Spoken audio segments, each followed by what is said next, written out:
For much of the past century, polio struck fear and anxiety deep into the Australian community. The introduction of vaccines in the late 50s and 60s practically eliminated the virus from developed nations, but it continued to attack unprotected children in poor countries. This year marks a renewed and intensive 3-year effort to finally rid the world of the virus through the single biggest internationally coordinated public health project the world has ever known. And critical to its creation were two men, an American doctor and a Queensland knight. John Taylor reports. Australian scientists now call it the forgotten disease, but for much of last century, polio inspired fear.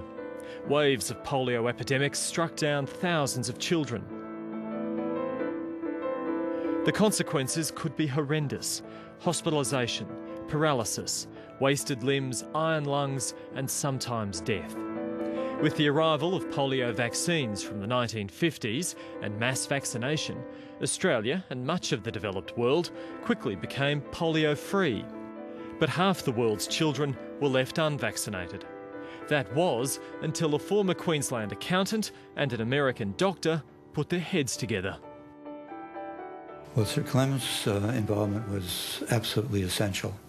Well, my part was pretty small, really, you know. I just had an idea. Yeah, it's a bit unusual, I think, to be 60 years in one time. 88-year-old Sir Clem Renouf was knighted during the Joh Bjelke-Petersen years for his services to the community. For 60 years, he's been a member of the Nambour Rotary Club.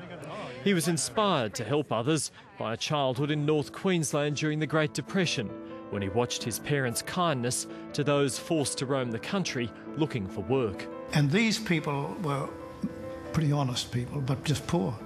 And they would come up, and we had a cow, and we had poultry. And my parents didn't have much, but they shared it with these people. And it's affected me. In 1978-79, he was Rotary's world president. Please be seated. And launched a program allowing and encouraging clubs to combine for major projects. The fight against smallpox showed diseases could be eradicated. No one was really thinking about ridding the world of polio until Sir Clem was returning from a meeting in the Philippines. And on the way back on the aircraft, I picked up a magazine, the Reader's Digest. And there I read, for about the same money has been spent on 2 Australian warships I'd seen in the harbour, WHO had eradicated smallpox. So when I got back to our headquarters, I telephoned Dr. John Sever, who was one of my district governors, who was then the head of the Infectious Diseases Division of the National Institutes of Health in Washington, D.C. I said to him, John, is there anything we could do similarly to that? My response to him was that we should focus on a program specifically targeted to polio. In accomplishing a program to help immunize the children of the world, we would be providing a vital role in bringing vaccines throughout the world to countries and populations that had no immunization. But polio was too big, some thought, for Rotary. And we sent our General Secretary across to talk to WHO about this, to see whether we could tie in with their expanded program of immunisation against the 6 communicable diseases. And they received us politely, but they didn't think any NGO could last the distance. Undeterred, Rotary members raised $247 million and got to work.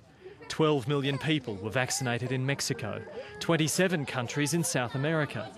Faced with such obvious success, the World Health Organization came back to them. The World Health Organization was meeting in Geneva, and they asked Rotary if we would join them on a worldwide program to eradicate polio. And Rotary willingly accepted this. We would join with the World Health Organization, and then, of course, with UNICEF and with the Centers for Disease Control here in Atlanta. In 1988, the Global Polio Eradication Initiative was launched, using the resources of all 4 organisations, national governments and other donors. At that time, wild polio virus was endemic in more than 125 countries.